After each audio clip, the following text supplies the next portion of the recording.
إن الحمد لله نحمده ونستعينه ونستغفره ونعوذ بالله من شرور أنفسنا ومن سيئات أعمالنا من يهده الله فلا مضل له ومن يضلل فلا هادي له أشهد أن لا إله إلا الله وحده لا شريك له وأشهد أن محمدا عبده ورسوله أما بعد فإن خير الحديث كتاب الله وخير الهدي هدي محمد صلى الله عليه وسلم وشر الأمور محدثاتها وكل محدثة بدعة وكل بدعة ضلالة وكل ضلالة في النار. أعوذ بالله من الشيطان الرجيم. بسم الله الرحمن الرحيم. اليوم أكملت لكم دينكم وأتممت عليكم نعمتي ورضيت لكم الإسلام دينا. آج میں نے تمہارے لیے تمہارا دین مکمل کر دیا اور تم پہ اپنی نعمت کا اتمام کر دیا، اور میں نے اسلام کو تمہارے لیے بطور دین پسند کر لیا.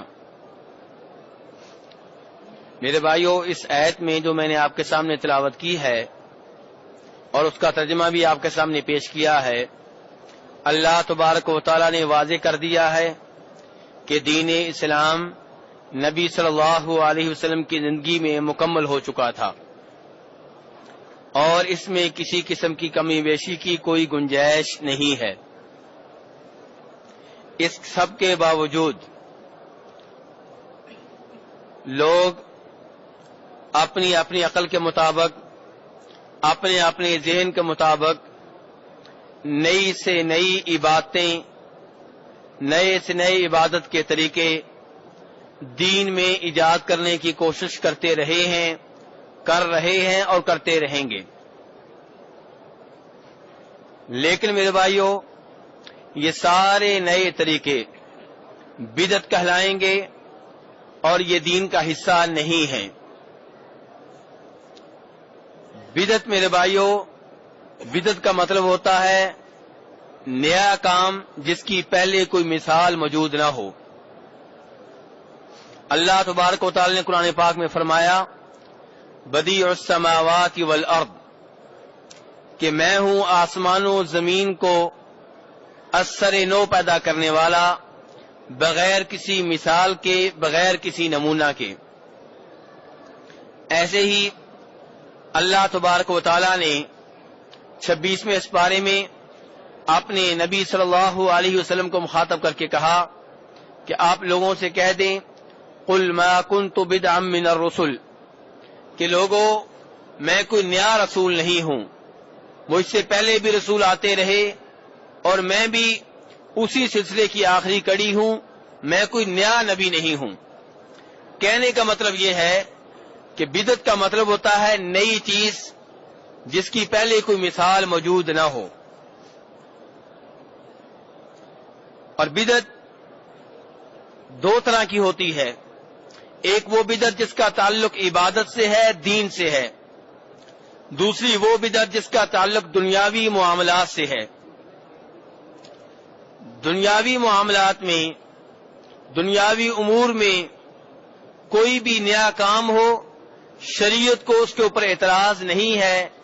شرط یہ ہے کہ وہ نیا کام دین کے کسی قانون، کسی اصول سے ٹکراتا نہ ہو. اللہ تبارک و تعالی نے سورہ بقرہ میں ارشاد فرمایا هو الذی خلق لکم ما فی الارض جمیعا، کہ زمین کے اوپر جو کچھ ہے سارے کا سارا لوگوں تمہارے لیے ہے. یعنی کہ ہر چیز لوگوں کے لیے حلال ہے، جائز ہے، درست ہے. دنیاوی امور میں، دنیاوی معاملات میں ہر چیز درست ہے، ہر چیز حلال ہے، ہر چیز جائز ہے، ہر چیز ٹھیک ہے، سوائے ان چند ایک چیزوں کے جن سے روک دیا گیا. کپڑوں کو لے لیں، سارے کپڑے حلال ہیں، کوئی بھی کپڑا آپ پہن سکتے ہیں، سوائے ان چند ایک کپڑوں کے جن سے روک دیا گیا. جیسا کہ ریشم کا کپڑا مردوں کے اوپر حرام ہے، یا کوئی بھی ایسا لباس پہننے کی اجازت نہیں ہے جس سے کافروں کی مشابہت لازم آتی ہو، جو لباس کافروں کی طرح کا ہو. ایسے ہی مرد کو ایسا لباس نہیں پہن سکتے جو عورتوں کے مشابہ ہو، عورتیں کو ایسا لباس نہیں پہن سکتی جو مردوں کے مشابہ ہو. دونوں ہی کوئی ایسا لباس نہیں پہن سکتے جس سے جسمانی اعضاء ظاہر ہو رہے ہوں، جس سے بے حیائی کا مظاہرہ ہو رہا ہو. تو یہ چند ایک اصول ہیں جن کا خیال رکھنا ہے. اس کے علاوہ باقی سب لباس جو ہیں وہ جائز ہیں، درست ہیں، چاہے وہ لباس نبی صلی اللہ علیہ وسلم کے زمانے میں موجود ہو یا نہ ہو. دلیل کیا ہے؟ دلیل ایک ہی آیت ہے، هو الذی خلق لکم ما فی الارض جمیعا، کہ زمین کے اوپر جو کچھ ہے یہ تمہارے لیے ہے. تو اللہ نے ہر چیز انسانوں کے لیے پیدا کی ہے، تو وہ انسانوں کے لیے حلال ہے، انسانوں کے لیے استعمال کرنا جائز ہے. نبی صلی اللہ علیہ وسلم جب مدینہ میں تشریف لائے تو اہل مدینہ کھجوروں میں پیوند کاری کرتے تھے، یعنی کہ نر اور مادہ کو آپس میں ملاتے تھے تاکہ پیداوار اچھی ہو. آپ صلی اللہ علیہ وسلم نے جب یہ دیکھا تو آپ نے لوگوں سے کہا اس کی کوئی ضرورت نہیں ہے. چنانچہ لوگ رک گئے، لوگوں نے پیوند کاری نہ کی. تو جب فصل کاٹی گئی، جب پھل جمع کیا گیا تو پتہ چلا کہ اس سال کھجوروں کی پیداوار مدینہ میں بہت کم ہوئی ہے. صحابہ کرام نے یہ بات جناب رسول اکرم صلی اللہ علیہ وسلم کو بتائی تو آپ نے ارشاد فرمایا کہ میں ایک انسان ہوں اور یہ جو تمہارے دنیاوی معاملات ہیں ان سے مجھے کوئی لینا دینا نہیں، جو چاہو سو کرو. تو اس کے بعد صحابہ کرام پیوند کاری کرنے لگے. اور خلاصہ کلام یہ ہے کہ دنیاوی معاملات، دنیاوی امور میں ہر چیز جائز ہے سوائے ان چیزوں کے جن سے روک دیا گیا. کوئی آدمی آ کے پوچھے کہ یہ موبائل ہم استعمال کر رہے ہیں، یہ بھی تو نئی چیز ہے، کیا اس کا استعمال جائز ہے؟ کیا دلیل ہے؟ ہم کہیں گے ہاں یہ جائز ہے، دلیل یہ ہے کہ اس سے روکا نہیں گیا. اور اللہ تبارک و تعالیٰ کی یہ آیت کہ هو الذی خلق لکم ما فی الارض جمیعا، زمین کے اوپر جو بھی اللہ نے پیدا کیا ہے وہ تمہارے لیے ہے. کوئی کہے گھڑی کا استعمال جائز ہے، کہیں گے جائز ہے. کیوں؟ اس لیے کہ اس کے استعمال سے روکا نہیں گیا. اور اللہ تعالیٰ فرماتے ہیں هو الذی خلق لکم ما فی الارض جمیعا، زمین کے اوپر جو کچھ ہے تمہارے لیے پیدا کیا ہے. یہ تھے دنیاوی امور، دنیاوی معاملات. اب عبادات کی طرف آ جائیں. عبادات کی دنیا میں ہر چیز منع ہے، ہر عبادت منع ہے، ہر عبادت حرام ہے، ہر عبادت ناجائز ہے سوائے ان عبادات کے جن کے کرنے کی شریعت نے اجازت دی ہے. بالکل الٹ اصول ہو گیا. دنیاوی امور میں، دنیاوی معاملات میں کیا تھا کہ ہر دنیاوی چیز، ہر دنیاوی امر، ہر دنیاوی معاملہ جائز ہے، حلال ہے، درست ہے اور اس کا استعمال بالکل ٹھیک ہے سوائے ان چند ایک معاملات کے، سوائے ان چند ایک چیزوں کے جن سے روک دیا گیا. لیکن عبادت میں آئے تو کیا ہوا کہ ہر عبادت منع ہے، اس کے الٹ ہو گیا اصول. ہر عبادت منع ہے سوائے ان عبادات کے جن کے کرنے کی اجازت دی گئی ہے. اللہ تبارک تعالی نے فرمایا الیوم اکملت لکم دینکم، کہ دین مکمل ہو چکا ہے. اور نبی صلی اللہ علیہ وسلم فرماتے ہیں من احدث فی امرنا ھذا ما لیس منہ فہو رد، جس نے ہمارے اس دین میں کوئی بھی نیا کام نکالا، نیا کام ایجاد کیا، وہ ریجیکٹ ہے، ناقابل قبول ہے، مردود ہے. کوئی بھی کام ہو اور نکالنے والا، ایجاد کرنے والا کوئی بھی ہو، من کوئی بھی ہو. اور دوسرے الفاظ میں فرمایا من عمل عملا لیس علیہ امرنا فہو رد، جس نے بھی کوئی ایسا کام نکالا جس کے اوپر ہماری مہر نہیں ہے، جس کے بارے میں ہم نے اجازت نہیں دی، جس کے بارے میں ہم نے آرڈر جاری نہیں کیا، تو وہ ناقابل قبول ہے، مردود ہے، ریجیکٹ ہے. تو اس لیے میرے بھائیوں آپ صلی اللہ علیہ وسلم کو گئے ہوئے 1400 سال ہو گئے ہیں. عبادات آج بھی وہی رہیں گی جو آپ دے کے گئے ہیں. 14 صدیاں گزر گئی ہیں, کوئی نئی عبادت گڑنے کی اجازت نہیں ہے. اور ہر صدی میں لوگ نئی نئی عبادات نکالتے رہے, ایجاد کرتے رہے. ان سب کے اوپر ایک ہی حدیث فٹ ہوتی رہی کہ من احدث فی امرنا ھذا ما لیس منہ فہو رد, کہ جس نے بھی جو بھی نیا کام دین میں نکالا, نئی عبادت نکالی, وہ ریجیکٹ ہے, نہ قابل قبول ہے.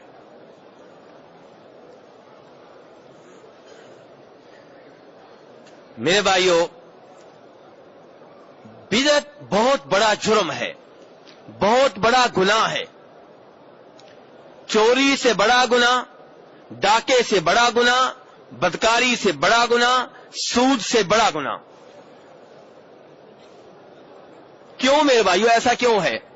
اس لیے کہ جب کوئی چوری کرتا ہے اس کو پتا ہوتا ہے میں گناہ کر رہا ہوں, کسی نہ کسی دن توبہ کر لے گا اور اپنے اس جرم کو چھپائے گا, ظاہر نہیں کرے گا. کوئی اس کو چور کہے تو اس سے لڑے گا, چور اپنے آپ کو چور نہیں مانے گا. بدکار بھی ایسے ہی ہے, وہ یہ گناہ کرے گا, شرمائے گا, اس گناہ کو چھپائے گا, اس لیے امید ہے کسی نہ کسی دن توبہ کر لے گا. لیکن جو دین میں نئے کام نکالتے ہیں, اچھی نیت سے دین میں نئے کام نکالتے ہیں, وہ سمجھتے ہیں کہ ہم اچھا کام کر رہے ہیں, وہ کبھی بھی توبہ نہیں کرتے, بلکہ دوسرے لوگوں کو بھی ترغیب دیتے ہیں, دوسرے لوگوں سے بھی کہتے ہیں یہ کام کرو. وہ سمجھتے ہیں کہ یہ دین کا کام ہے, حالانکہ وہ دین کا بیڑا غرق کر رہے ہیں, دین کو تبدیل کر رہے ہیں, دین میں اضافہ کر رہے ہیں اور دین کو خراب کر رہے ہیں. لیکن سمجھتے کیا ہے کہ ہم نیکی کر رہے ہیں, ہم اچھا کام کر رہے ہیں, اس لیے وہ دوسرے لوگوں کو بھی اس کی ترغیب دیتے ہیں, دوسرے لوگ بھی کام کرنا شروع کر دیتے ہیں, اور دنیا سمجھتی ہے کہ یہ دین کا کام ہے.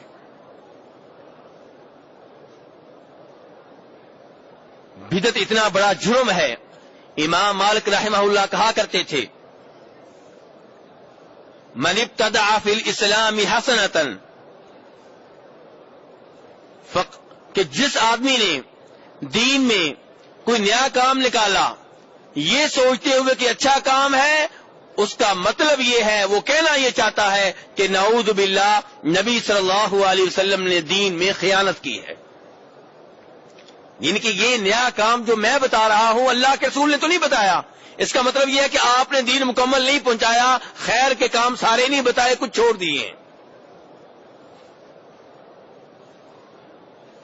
میرے بھائیو, بدعت کتنا بڑا جرم ہے. وہ عبادت کرنا جس کے اوپر جناب رسول اکرم صلی اللہ علیہ وسلم کی مہر نہیں ہے, سٹیمپ نہیں ہے, کتنا بڑا جرم ہے, چاہے نیت اچھی ہو. اس کا اندازہ آپ کو اس حدیث سے ہوگا جو ابھی میں آپ کے سامنے رکھوں گا, جس کو امام بخاری رحمہ اللہ نے اپنی حدیث کی کتاب میں نقل کیا ہے. جناب انس بن مالک کہتے ہیں کہ نبی صلی اللہ علیہ وسلم کے 3 صحابہ کرام رضی اللہ عنہم اکٹھے ہوئے, آپس میں مشورہ کیا. ان کو آخرت کی فکر تھی, قبر کے عذاب سے ڈرنے والے تھے, جنت کے وہ لوگ متلاشی تھے, عبادت سے ان کو سچی محبت تھی. اس لیے آپس میں اکٹھے ہوئے, کہنے لگے کہ ہمیں آخرت کی فکر کرنی چاہیے. ہماری عبادت بہت کم ہے, گناہ بہت زیادہ ہیں, ہمیں عبادات میں اضافہ کرنا چاہیے. وہ تینوں جناب رسول اکرم صلی اللہ علیہ وسلم سے ملنے کے لیے آپ کے گھر تشریف لائے, لیکن گھر میں نبی صلی اللہ علیہ وسلم موجود نہیں تھے. چنانچہ انہوں نے ام المؤمنین عائشہ رضی اللہ عنہا سے نبی صلی اللہ علیہ وسلم کی عبادت کے متعلق پوچھا کہ آپ کتنی عبادت کرتے ہیں, آپ کی عبادت کا کیا حال ہے, آپ کی عبادت کی کیفیت کیا ہے. جناب عائشہ رضی اللہ عنہا نے نبی صلی اللہ علیہ وسلم کی عبادت کا نقشہ جب کھینچا, ان کے سامنے رکھا, تو وہ صحابہ کرام حیران رہ گئے. وہ عبادت کا نقشہ اس حدیث میں تو نہیں ہے, دیگر احادیث میں موجود ہے, میں آپ کے سامنے رکھتا ہوں. جناب عائشہ رضی اللہ عنہا سے ایک مرتبہ پوچھا گیا کہ آپ رات کو عبادت کتنی کرتے ہیں. جناب عائشہ نے فرمایا آپ 4 رکعتیں نماز پڑھتے ہیں. رات کو، اور اتنی اچھی نماز، کوالٹی اتنی اچھی نماز، اتنی طویل، اتنی عمدہ کہ لا تسأل عن حسنہن و طولہن، ان 4 رکعتوں کی عمدگی کے بارے میں، ان کی طوالت کے بارے میں مت پوچھو۔ فرمایا پھر 4 رکعتیں ادا کرتے ہیں، لا تسأل عن حسنہن و طولہن، وہ کتنی عمدہ ہوتی ہیں، کتنی طویل ہوتی ہیں، اس کے بارے میں سوال ہی نہ کرو۔ اور دوسری روایت میں جناب عائشہ فرماتی ہیں کہ آپ رات کو اتنی لمبی نمازیں پڑھتے کہ آپ کے بابرکت پاؤں میں ورم پڑ جاتا، سوج جاتے۔ روزہ رکھنے پہ آتے تو جناب عائشہ فرماتی ہیں رکھتے ہی چلے جاتے، ہم سمجھتے کہ کبھی آپ ناغا نہیں کریں گے۔ اور وہ حدیث جس کا تذکرہ کئی مرتبہ کر چکا ہوں کہ جناب حذیفہ کہتے ہیں کہ نبی صلی اللہ علیہ وسلم رات کی نماز پڑھ رہے تھے، آپ تنہا نماز پڑھ رہے تھے، میں آپ کے ساتھ آ کے کھڑا ہو گیا، آپ نے سورہ بقرہ کی تلاوت شروع کر دی، میں نے یہ سمجھا کہ آپ 100 آیتوں کے بعد رکوع میں چلے جائیں گے، لیکن آپ نے تلاوت جاری و ساری رکھی۔ میں نے کہا شاید آپ سورہ بقرہ کے 2 حصے کر لیں گے، ایک حصہ پہلی رکعت میں، دوسرا حصہ دوسری رکعت میں، لیکن آپ کی تلاوت جاری و ساری رہی۔ 2.5 سپارے ہو چکے ہیں اور آپ کی تلاوت جاری ہے ایک رکعت میں۔ اس کے بعد آپ نے سورہ نساء پڑھنی شروع کر دی، اور سورہ نساء میرے بھائیو آپ جانتے ہیں 1.5 سپارے کے اوپر مشتمل ہے، آپ کی تلاوت پھر بھی جاری و ساری رہی۔ اس کے بعد سورہ آل عمران شروع کر دی، سورہ آل عمران ختم ہوئی تب جا کے آپ رکوع میں گئے۔ کتنے سپارے پڑھے ایک رکعت میں میرے بھائی؟ 5.25 سپارے ایک رکعت میں، 2 رکعتوں میں نہیں۔ تو میرے بھائی ایسے عبادت کے نقشے، آپ کی عبادت کی یہ کیفیات جب ام المؤمنین عائشہ رضی اللہ عنہا نے ان 3 صحابہ کرام کے سامنے رکھی تو وہ حیران رہ گئے، پریشان رہ گئے، کہنے لگے کہاں اللہ کے رسول اور کہاں ہم؟ اللہ کے رسول صلی اللہ علیہ وسلم تو وہ ذات ہیں کہ آپ کے اگلے پچھلے سارے گناہ رب العالمین نے معاف کر دیے ہیں، اور ہمارے گناہوں کے پہاڑ کھڑے ہیں، ہمیں آپ سے بڑھ کے نیکی کرنی چاہیے۔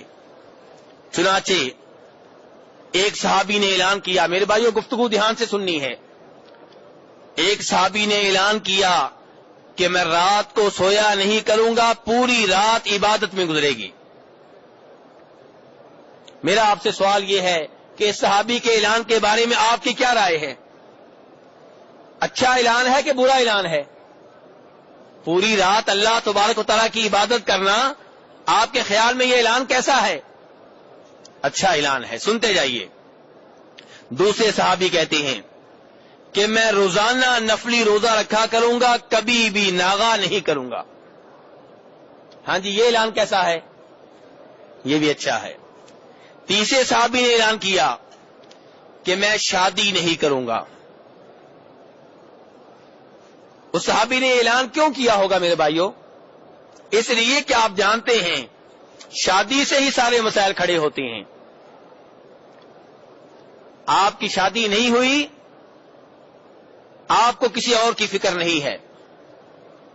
جب آپ کے پروگرام میں شادی نہیں ہے، نہ آپ کو گھر بنانے کی فکر، نہ آپ کو شادی کے لیے مال کمانے کی فکر، نہ آپ کو بچوں کی فکر، آپ اپنا سارا دن اللہ تبارک و تعالیٰ کی عبادت میں گزار سکتے ہیں۔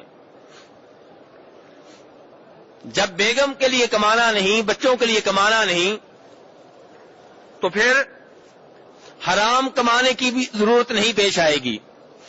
نہ چوری کرنا پڑے گی، نہ ڈاکہ ڈالنا پڑے گا، نہ رشوت لینی پڑے گی، نہ دینی پڑے گی، نہ سود لینا پڑے گا، نہ دینا پڑے گا، سارے مسائل ہی ختم ہو جائیں گے۔ اور پھر جب شادی ہوتی ہے بیگم کو ٹائم دینا پڑتا ہے، اس کے پاس بیٹھنا پڑتا ہے، نماز رہ جاتی ہے، بچوں کے مطالبات پورے کرنے ہیں، ان کے ساتھ بھی رہنا پڑتا ہے، تو ٹائم ضائع ہوتا ہے۔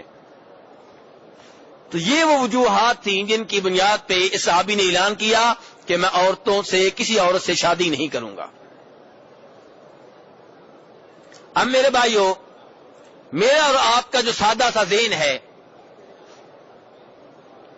جو علم کی روشنی کے بغیر ہے، جو قرآن و حدیث کی روشنی کے بغیر ہے، اگر اس سے پوچھا جائے اس ذہن سے تو آپ سب کہیں گے تینوں صحابہ اکرام کے اعلانات بہت عمدہ ہیں، اور واقعی ان کو آخرت کی فکر تھی، واقعی وہ جنت کے حقیقی معنوں میں متلاشی تھے۔ لیکن میرے بھائیوں، جب یہ گفتگو ام المومنین عائشہ رضی اللہ عنہا نے جناب رسول اکرم صلی اللہ علیہ وسلم کو بتائی، جب آپ گھر میں تشریف لائے تو نبی صلی اللہ علیہ وسلم اتنے ناراض ہوئے کہ آپ نے اس غلطی کی اصلاح کے لیے صحابہ کرام کو اس مسجد میں اکٹھا کر لیا، خطبہ ارشاد فرمایا، اور خطبے میں کیا کہا؟ فرمایا ان لوگوں کا کیا حال ہے جنہوں نے یہ اعلانات کیے ہیں، جبکہ میں تم میں سے سب سے زیادہ اللہ تبارک و تعالیٰ سے ڈرنے والا ہوں، میں تم میں سے سب سے زیادہ متقی اور پرہیزگار ہوں، تم میں سے سب سے زیادہ شریعت کا، اسلام کا، دین کا علم رکھتا ہوں، اور میرا یہ حال ہے، میری یہ سنت ہے، میرا یہ طریقہ ہے کہ میں رات کو قیام بھی کرتا ہوں، تہجد بھی ادا کرتا ہوں، نیند بھی پوری کرتا ہوں، دن کو نفلی روزے رکھتا بھی ہوں، ناغا بھی کر لیتا ہوں، میری بیویاں ہیں، میں نے شادیاں کر رکھی ہیں، میری یہ سنت ہے، میرا یہ طریقہ ہے، میری یہ روٹین ہے، میرے طریقے سے جس نے اعراض کیا، منہ موڑا، وہ مجھ میں سے نہیں ہے۔ میرے بھائیو، حدیث تو آپ نے سن لی، بخاری شریف کی حدیث ہے۔ غور یہ کرنا ہے کہ نبی صلی اللہ علیہ وسلم نے ان صحابہ کرام کی حوصلہ افزائی کرنے کی بجائے، ان کو شاباش دینے کی بجائے ان کو کیوں ڈانٹا؟ ان کا جرم کیا تھا؟ کیا ان کی نیت اچھی نہیں تھی؟ ان کی نیت اچھی تھی یا نہیں تھی؟ میرے بھائیو، نیت اچھی تھی، لیکن جو عمل کر رہے تھے اس میں وہ جناب رسول اکرم صلی اللہ علیہ وسلم کو کراس کرنا چاہ رہے تھے۔ آپ کا طریقہ کیا ہے کہ رات کو سونا بھی ہے، قیام بھی کرنا ہے، اور وہ کیا اعلان کر رہا ہے کہ میں کسی بھی رات کو سویا نہیں کروں گا۔ آپ کی سنت کیا ہے؟ دن کو نفلی روزے بھی رکھنا، ناغا بھی کر لینا، اور یہ صحابی کیا اعلان کر رہا ہے کہ میں کبھی بھی ناغا نہیں کروں گا۔ آپ کی سنت کیا ہے؟ شادیاں کرنا، اور یہ تیسرا صحابی اعلان کر رہا ہے میں کبھی بھی شادی نہیں کروں گا۔ میرے بھائیوں، بظاہر پوری رات عبادت کرنا آپ کو اچھا نظر آئے گا، لیکن یہ دیکھیے کہ اس میں آپ نبی صلی اللہ علیہ وسلم کو کراس کر رہے ہیں۔ ہاں، ایک رات کو آپ پوری رات جاگتے رہے، کوئی بات نہیں، رمضان کے آخری عشرے میں، رمضان کے آخری 10 راتوں میں آپ جاگتے رہے، یہ نبی صلی اللہ علیہ وسلم کی سنت ہے، لیکن پوری زندگی کے بارے میں یہ اعلان کرنا کہ میں کسی بھی رات نہیں سوؤں گا، پوری رات عبادت میں گزاروں گا، یہ نبی صلی اللہ علیہ وسلم کا طریقہ نہیں ہے۔